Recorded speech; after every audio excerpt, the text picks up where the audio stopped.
నమస్తే welcome to Disha TV. BRS కు assembly సమయంలో పడిన బ్యాడ్ లక్ ఇంకా వదలైనట్టుంది. పార్లమెంట్ ఎన్నికల్లో వచ్చిన తీర్పు నుండి బయటపడడానికి సర్వ విధాలుగా ప్రయత్నిస్తున్న ఇటీవల వరుసగా జరుగుతున్న సంఘటనలు చూస్తుంటే బీఆర్ఎస్ పార్టీకి మరో ఎదురుదెబ్బ తప్పదన్నట్టే అనిపిస్తుంది. మొన్న ఫోన్ ట్యాపింగ్ కేసు, నిన్న లగచర్ల ఇన్సిడెంట్ అన్నింటి వెనుక బీఆర్ఎస్ బడా నాయకుల పేర్లు ఒక్కొక్కటిగా బయటకు వస్తున్నాయి. అసెంబ్లీ ఎన్నికల సమయంలో జరిగిన ఫోన్ ట్యాపింగ్ కేసులో బీఆర్ఎస్ నాయకులకు అరెస్టు తప్పట్లేదు. అందులో నకిరేకల్ మాజీ ఎమ్మెల్యే చిరుమర్తి లింగయ్యకు ఇప్పటికే నోటీసులు అందడంతో ఆయన కూడా విచారణకు హాజరయ్యారు. ఇదే కేసులో మరో ఇద్దరు అదే జిల్లాకు చెందిన బీఆర్ఎస్ మాజీ ఎమ్మెల్యేలకు నోటీసులు పంపించే అవకాశం ఉంది.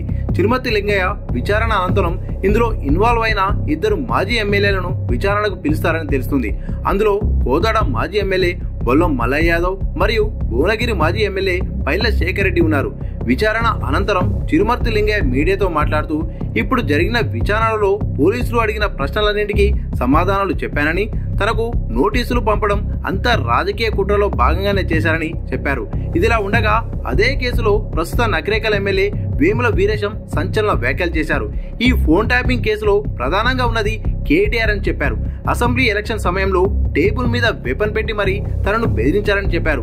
అలాంటి ఎన్నో బెదిరింపులు ఎదురైనా తన గెలుపును ఆపలేదని, వీటన్నింటి వెనకాల ఉన్న కేటీఆర్ ను వెంటనే అరెస్ట్ చేయాలని వీరేశం డిమాండ్ చేశారు. మరోవైపు వికారాబాద్ జిల్లాలోని లగచర్ల ఊర్లో కలెక్టర్ ను గ్రామస్తులు దాడి చేసిన సంఘటనలో ప్రధానంగా కొడంగల్ మాజీ ఎమ్మెల్యే పట్నం నరేందర్ రెడ్డి హస్తం ఉందని ఇప్పటికే పోలీసులు అరెస్ట్ చేశారు. తనను అరెస్ట్ చేసి విచారిస్తున్న సమయంలో పట్నం షాకీ నిజాలు బయటపెట్టారు. లగచర్ల ఘటన వెనకాల ఉండి మొత్తం నడిపిస్తున్నది, ప్రజలను ఉసిగొలుపుతుంది కేటీఆర్ అని, అన్నింటికి కారణం అతనే అని చెప్పారు. ఇవన్నీ చూస్తుంటే కేటీఆర్ అరెస్టు తప్పేలా లేదు. వీటన్నింటితో పాటు ఇంకొక పెద్ద స్కామ్ లోనూ కేటీఆర్ పేరు గట్టిగానే వినిపిస్తుంది. ఇలా ఎటు చూసినా మాజీ ఐటీ మినిస్టర్ కు దారి మూసుకుపోతున్నట్టే అనిపిస్తుంది. ఈ రోజు కానీ రేపు కానీ కేటీఆర్ కు నోటీసులు వచ్చి అరెస్ట్ అయ్యే అవకాశాలు మెండుగా ఉన్నాయని తెలుస్తుంది.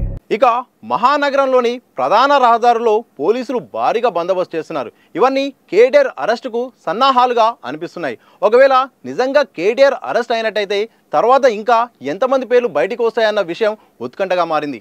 రాష్ట్రంలో మరికొద్ది నెలల్లో జరగబోతున్న పంచాయతీ ఎన్నికల ముందు బీఆర్ఎస్ కు వరుసగా ఎదురు దెబ్బలు తగులుతుండటంతో పార్టీ కేడర్లో అయోమయం నెలకొంది. ఇటీవల కార్యకర్తల్లో ఉత్సాహం నింపడానికి, పార్టీకి పూర్వవైభవం తీసుకురావడానికి కేటీఆర్ పాదయాత్ర చేస్తానని ప్రకటించిన తర్వాత వరుసగా ఇలా ఘటనలతో గులాబీ పార్టీ ఉక్కిరిబిక్కిరి అవుతుంది. అధికార కాంగ్రెస్ పార్టీ ఇదే దూకుడు ప్రదర్శిస్తే రాబో స్థానిక సంస్థల ఎన్నికల్లో మరోసారి బీఆర్ఎస్ 3వ స్థానానికి పరిమితం అవుతుందని విశ్లేషకులు అభిప్రాయపడుతున్నారు. ఈ పరిస్థితి ఇలాగే కొనసాగితే మాత్రం రాష్ట్రంలో కారు పార్టీ ఉనికి ఏంటి అనే ప్రశ్న అందరిలోనూ మెదులుతుంది.